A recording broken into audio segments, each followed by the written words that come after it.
ಇವತ್ತು ನ್ಯಾಯಾಲಯದಲ್ಲಿ ಮಧ್ಯಾಹ್ನ ಪ್ರಕರಣವನ್ನು ಕರೆಸಿದರು.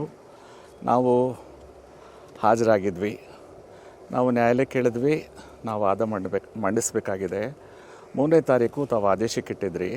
ಅದಕ್ಕೆ 29/12 ಡಿಸೆಂಬರಿಂದ ನಾವು ಅಪ್ಲಿಕೇಶನ್ ಹಾಕಿ ನಾವು ವಾದವನ್ನು ಮಂಡಿಸೋಕ್ಕೆ ನಮ್ಗೆ ಕಾಲಾವಕಾಶ ಕೊಡಿ ಅಂತ ಹೇಳಿದ್ವಿ. ಆ ಅಪ್ಲಿಕೇಶನ್ ತಮ್ಮ ಮುಂದೆ ಇದೆ.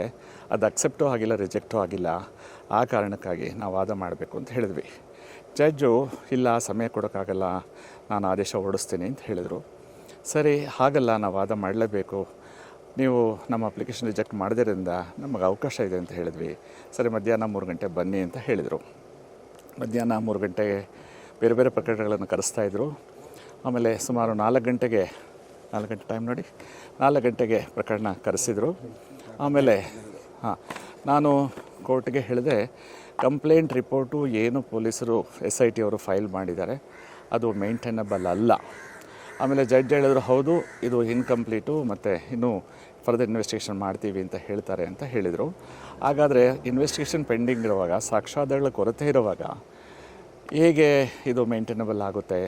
ಮತ್ತು ಸುಪ್ರೀಂ ಕೋರ್ಟು ಬೇರೆ ಬೇರೆ ಕೋರ್ಟ್ಗಳು ಹೇಳಿರೋ ಪ್ರಕಾರವಾಗಿ ಈ ಕೋರ್ಟು ಹಾಕಿರ್ತಕ್ಕಂಥ ಕಂಪ್ಲೇಂಟನ್ನು ಕಣ್ಣು ಮುಚ್ಚಿ ಒಪ್ಪಿಕೊಳ್ಳೋಕ್ಕೆ ಸಾಧ್ಯ ಇಲ್ಲ.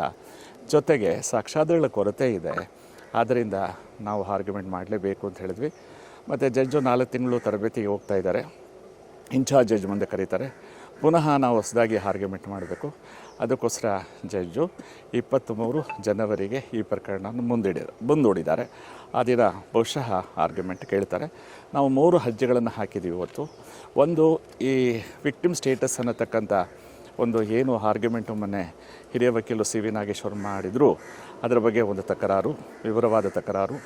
ಎರಡನೇದು, ಕಂಪ್ಲೇಂಟ್ ರಿಪೋರ್ಟ್ ನಾಟ್ ಮೇಂಟೈನಬಲ್ ಅನ್ನೋ ವಿಚಾರಕ್ಕೆ ಸುದೀರ್ಘವಾದ ತಕರಾರು. ಜೊತೆಗೆ ಕಂಪ್ಲೇಂಟ್ ರಿಪೋರ್ಟನ್ನು ರಿಜೆಕ್ಟ್ ಮಾಡಲೇಬೇಕು. ರಿಜೆಕ್ಟ್ ಮಾಡಿದ ಸಂದರ್ಭದಲ್ಲಿ ಈ 4 ಮಾಧ್ಯಮಗಳು ಏನು ಅಸಭ್ಯವಾಗಿ, ಅಶ್ಲೀಲವಾಗಿ, ಕಾನೂನುಬಾಹಿರವಾಗಿ ಈ ಜರ್ನಲಿಸ್ಟ್ ಎಥಿಕ್ಸನ್ನು ಮರೆತು 24/7 ಏನು ಮಾಡಿದ್ರೋ ಅದರ ಕೆಲ ವಿಚಾರಗಳು ಕಂಪ್ಲೇಂಟ್ ರಿಪೋರ್ಟಲ್ಲಿ ಇದೆ. ಸರಿಯಾದ ಇನ್ವೆಸ್ಟಿಗೇಷನ್ ಆಗಿಲ್ಲ ಅನ್ನತಕ್ಕಂಥದ್ದನ್ನ ನಾವು ಬರೆದು ಹಾಕಿದ್ವಿ. ಆದರೆ ಕೋರ್ಟಲ್ಲಿ ಇವತ್ತು ವಾದಗಳು ರೀಚ್ ಆಗಲಿಲ್ಲ. ಮುಂದೆ ಅದನ್ನು ಹಾಕಿ ನಾವು ವಾದ ಮಂಡಿಸ್ತೀವಿ. That's all. ಇವತ್ತು ನ್ಯಾಯಾಲಯದಲ್ಲಿ ಮಧ್ಯಾಹ್ನ ಪ್ರಕರಣವನ್ನು ಕರೆಸಿದರು. ನಾವು ಹಾಜರಾಗಿದ್ವಿ. ನಾವು ನ್ಯಾಯಾಲಯ ಕೇಳಿದ್ವಿ, ನಾವು ವಾದ ಮಂಡಿಸಬೇಕಾಗಿದೆ. 3ನೇ ತಾರೀಕು ತಾವು ಆದೇಶಕ್ಕಿಟ್ಟಿದ್ರಿ. ಅದಕ್ಕೆ 29/12 ಡಿಸೆಂಬರಿಂದ ನಾವು ಅಪ್ಲಿಕೇಶನ್ ಹಾಕಿ ನಾವು ವಾದವನ್ನು ಮಂಡಿಸೋಕ್ಕೆ ನಮ್ಗೆ ಕಾಲಾವಕಾಶ ಕೊಡಿ ಅಂತ ಹೇಳಿದ್ವಿ. ಆ ಅಪ್ಲಿಕೇಶನ್ ತಮ್ಮ ಮುಂದೆ ಇದೆ. ಅದು ಅಕ್ಸೆಪ್ಟೂ ಆಗಿಲ್ಲ, ರಿಜೆಕ್ಟೂ ಆಗಿಲ್ಲ. ಆ ಕಾರಣಕ್ಕಾಗಿ ನಾವು ವಾದ ಮಾಡಬೇಕು ಅಂತ ಹೇಳಿದ್ವಿ. ಜಡ್ಜು ಇಲ್ಲ, ಸಮಯ ಕೊಡೋಕ್ಕಾಗಲ್ಲ, ನಾನು ಆದೇಶ ಹೊರಡಿಸ್ತೀನಿ ಅಂತ ಹೇಳಿದರು. ಸರಿ, ಹಾಗಲ್ಲ, ನಾವು ವಾದ ಮಾಡಲೇಬೇಕು, ನೀವು ನಮ್ಮ ಅಪ್ಲಿಕೇಶನ್ ರಿಜೆಕ್ಟ್ ಮಾಡೋದ್ರಿಂದ ನಮಗೆ ಅವಕಾಶ ಇದೆ ಅಂತ ಹೇಳಿದ್ವಿ. ಸರಿ, ಮಧ್ಯಾಹ್ನ 3 ಗಂಟೆ ಬನ್ನಿ ಅಂತ ಹೇಳಿದರು. ಮಧ್ಯಾಹ್ನ 3 ಗಂಟೆಗೆ ಬೇರೆ ಬೇರೆ ಪ್ರಕರಣಗಳನ್ನು ಕರೆಸ್ತಾಯಿದ್ರು. ಆಮೇಲೆ ಸುಮಾರು 4 ಗಂಟೆಗೆ 4 ಗಂಟೆ ಟೈಮ್ ನೋಡಿ, 4 ಗಂಟೆಗೆ ಪ್ರಕರಣ ಕರೆಸಿದರು.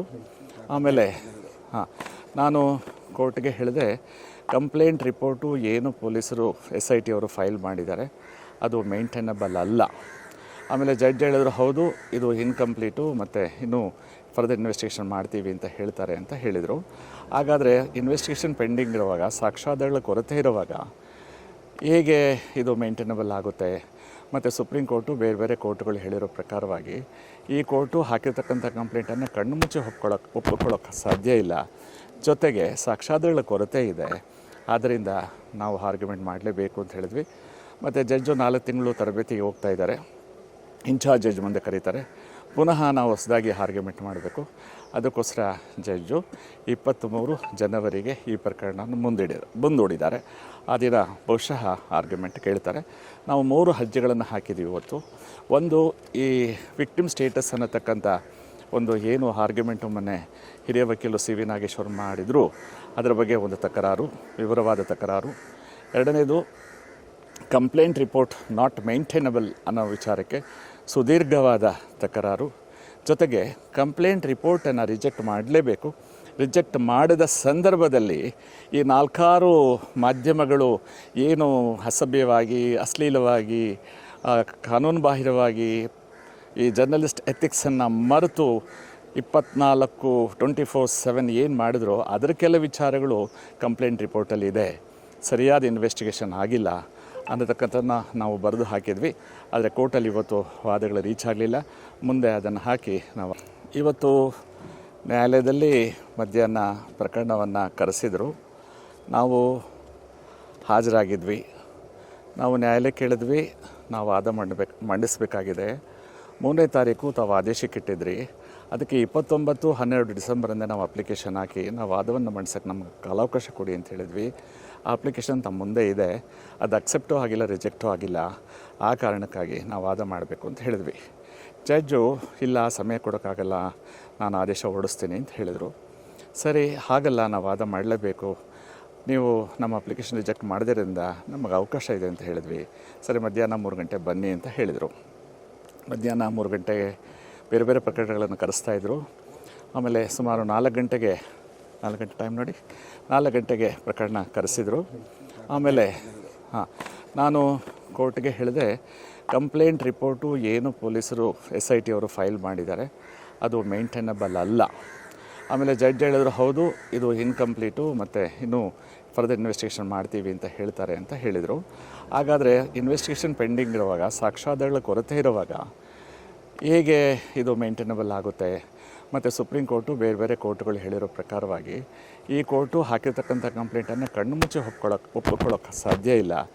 ಜೊತೆಗೆ ಸಾಕ್ಷ್ಯಾಧಾರಗಳ ಕೊರತೆ ಇದೆ. ಆದ್ದರಿಂದ ನಾವು ಆರ್ಗ್ಯುಮೆಂಟ್ ಮಾಡಲೇಬೇಕು ಅಂತ ಹೇಳಿದ್ವಿ. ಮತ್ತು ಜಡ್ಜು 4 ತಿಂಗಳು ತರಬೇತಿಗೆ ಹೋಗ್ತಾ ಇದ್ದಾರೆ. ಇನ್ಚಾರ್ಜ್ ಜಡ್ಜ್ ಮುಂದೆ ಕರೀತಾರೆ. ಪುನಃ ನಾವು ಹೊಸದಾಗಿ ಆರ್ಗ್ಯುಮೆಂಟ್ ಮಾಡಬೇಕು. ಅದಕ್ಕೋಸ್ಕರ ಜಡ್ಜು 23 ಜನವರಿಗೆ ಈ ಪ್ರಕರಣವನ್ನು ಮುಂದೂಡಿದ್ದಾರೆ.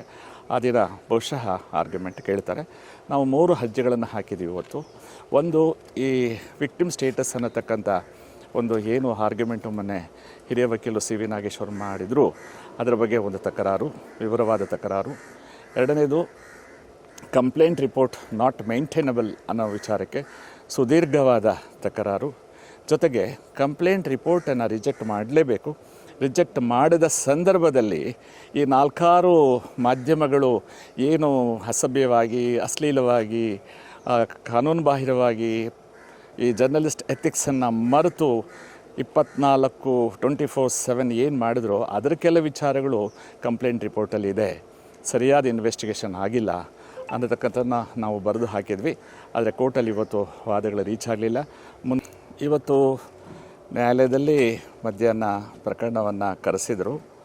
ನಾವು ಹಾಜರಾಗಿದ್ವಿ. ನಾವು ನ್ಯಾಯಾಲಯಕ್ಕೆ ಕೇಳಿದ್ವಿ, ನಾವು ವಾದ ಮಂಡಿಸಬೇಕಾಗಿದೆ. 3ನೇ ತಾರೀಕು ತಾವು ಆದೇಶಕ್ಕಿಟ್ಟಿದ್ರಿ. ಅದಕ್ಕೆ 29/12 ಡಿಸೆಂಬರಿಂದ ನಾವು ಅಪ್ಲಿಕೇಶನ್ ಹಾಕಿ ನಾವು ವಾದವನ್ನು ಮಂಡಿಸೋಕ್ಕೆ ನಮ್ಗೆ ಕಾಲಾವಕಾಶ ಕೊಡಿ ಅಂತ ಹೇಳಿದ್ವಿ. ಆ ಅಪ್ಲಿಕೇಶನ್ ತಮ್ಮ ಮುಂದೆ ಇದೆ. ಅದು ಅಕ್ಸೆಪ್ಟೂ ಆಗಿಲ್ಲ, ರಿಜೆಕ್ಟೂ ಆಗಿಲ್ಲ. ಆ ಕಾರಣಕ್ಕಾಗಿ ನಾವು ವಾದ ಮಾಡಬೇಕು ಅಂತ ಹೇಳಿದ್ವಿ. ಜಡ್ಜು ಇಲ್ಲ, ಸಮಯ ಕೊಡೋಕ್ಕಾಗಲ್ಲ, ನಾನು ಆದೇಶ ಹೊರಡಿಸ್ತೀನಿ ಅಂತ ಹೇಳಿದರು.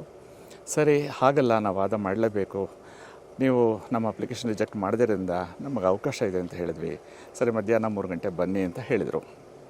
ಮಧ್ಯಾಹ್ನ 3 ಗಂಟೆಗೆ ಬೇರೆ ಬೇರೆ ಪ್ರಕರಣಗಳನ್ನು ಕರೆಸ್ತಾಯಿದ್ರು. ಆಮೇಲೆ ಸುಮಾರು 4 ಗಂಟೆ ಟೈಮ್ ನೋಡಿ, 4 ಗಂಟೆಗೆ ಪ್ರಕರಣ ಕರೆಸಿದರು. ಆಮೇಲೆ ನಾನು ಕೋರ್ಟ್ಗೆ ಹೇಳಿದೆ, ಕಂಪ್ಲೇಂಟ್ ರಿಪೋರ್ಟು ಏನು ಪೊಲೀಸರು SIT ಅವರು ಫೈಲ್ ಮಾಡಿದ್ದಾರೆ ಅದು ಮೇಂಟೈನಬಲ್ ಅಲ್ಲ. ಆಮೇಲೆ ಜಡ್ಜ್ ಹೇಳಿದ್ರು, ಹೌದು ಇದು ಇನ್ಕಂಪ್ಲೀಟು ಮತ್ತು ಇನ್ನೂ ಫರ್ದರ್ ಇನ್ವೆಸ್ಟಿಗೇಷನ್ ಮಾಡ್ತೀವಿ ಅಂತ ಹೇಳ್ತಾರೆ ಅಂತ ಹೇಳಿದರು. ಹಾಗಾದರೆ ಇನ್ವೆಸ್ಟಿಗೇಷನ್ ಪೆಂಡಿಂಗ್ ಇರುವಾಗ, ಸಾಕ್ಷ್ಯಾಧಾರಗಳ ಕೊರತೆ ಇರುವಾಗ ಹೇಗೆ ಇದು ಮೇಂಟೈನಬಲ್ ಆಗುತ್ತೆ? ಮತ್ತು ಸುಪ್ರೀಂ ಕೋರ್ಟು ಬೇರೆ ಬೇರೆ ಕೋರ್ಟುಗಳು ಹೇಳಿರೋ ಪ್ರಕಾರವಾಗಿ ಈ ಕೋರ್ಟು ಹಾಕಿರ್ತಕ್ಕಂಥ ಕಂಪ್ಲೇಂಟನ್ನು ಕಣ್ಣು ಮುಚ್ಚಿ ಒಪ್ಪಿಕೊಳ್ಳೋಕ್ಕೆ ಸಾಧ್ಯ ಇಲ್ಲ. ಜೊತೆಗೆ ಸಾಕ್ಷ್ಯಾಧಾರಗಳ ಕೊರತೆ ಇದೆ. ಆದ್ದರಿಂದ ನಾವು ಆರ್ಗ್ಯುಮೆಂಟ್ ಮಾಡಲೇಬೇಕು ಅಂತ ಹೇಳಿದ್ವಿ. ಮತ್ತು ಜಡ್ಜು 4 ತಿಂಗಳು ತರಬೇತಿಗೆ ಹೋಗ್ತಾ ಇದ್ದಾರೆ. ಇನ್ಚಾರ್ಜ್ ಜಡ್ಜ್ ಮುಂದೆ ಕರೀತಾರೆ. ಪುನಃ ನಾವು ಹೊಸದಾಗಿ ಆರ್ಗ್ಯುಮೆಂಟ್ ಮಾಡಬೇಕು. ಅದಕ್ಕೋಸ್ಕರ ಜಡ್ಜು 23 ಜನವರಿಗೆ ಈ ಪ್ರಕರಣವನ್ನು ಮುಂದೂಡಿದ್ದಾರೆ. ಆ ದಿನ ಬಹುಶಃ ಆರ್ಗ್ಯುಮೆಂಟ್ ಕೇಳ್ತಾರೆ. ನಾವು 3 ಅರ್ಜಿಗಳನ್ನು ಹಾಕಿದ್ದೀವಿ ಇವತ್ತು. ಒಂದು, ಈ ವಿಕ್ಟಿಮ್ ಸ್ಟೇಟಸ್ ಅನ್ನತಕ್ಕಂಥ ಒಂದು ಏನು ಆರ್ಗ್ಯುಮೆಂಟು ಮೊನ್ನೆ ಹಿರಿಯ ವಕೀಲರು CV ನಾಗೇಶ್ವರ್ ಮಾಡಿದರು, ಅದರ ಬಗ್ಗೆ ಒಂದು ತಕರಾರು, ವಿವರವಾದ ತಕರಾರು. ಎರಡನೇದು, ಕಂಪ್ಲೇಂಟ್ ರಿಪೋರ್ಟ್ ನಾಟ್ ಮೇಂಟೈನಬಲ್ ಅನ್ನೋ ವಿಚಾರಕ್ಕೆ ಸುದೀರ್ಘವಾದ ತಕರಾರು. ಜೊತೆಗೆ ಕಂಪ್ಲೇಂಟ್ ರಿಪೋರ್ಟನ್ನು ರಿಜೆಕ್ಟ್ ಮಾಡಲೇಬೇಕು.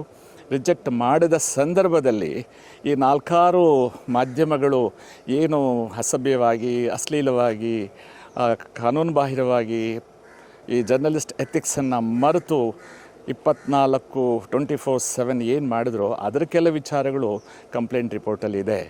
ಸರಿಯಾದ ಇನ್ವೆಸ್ಟಿಗೇಷನ್ ಆಗಿಲ್ಲ ಅನ್ನತಕ್ಕಂಥದ್ದನ್ನ ನಾವು ಬರೆದು ಹಾಕಿದ್ವಿ. ಆದರೆ ಕೋರ್ಟಲ್ಲಿ ಇವತ್ತು ವಾದಗಳು ರೀಚ್ ಆಗಲಿಲ್ಲ. ಮುಂದೆ ಅದನ್ನು ಹಾಕಿ ನಾವು ವಾದ ಮಂಡಿಸ್ತೀವಿ. That's all.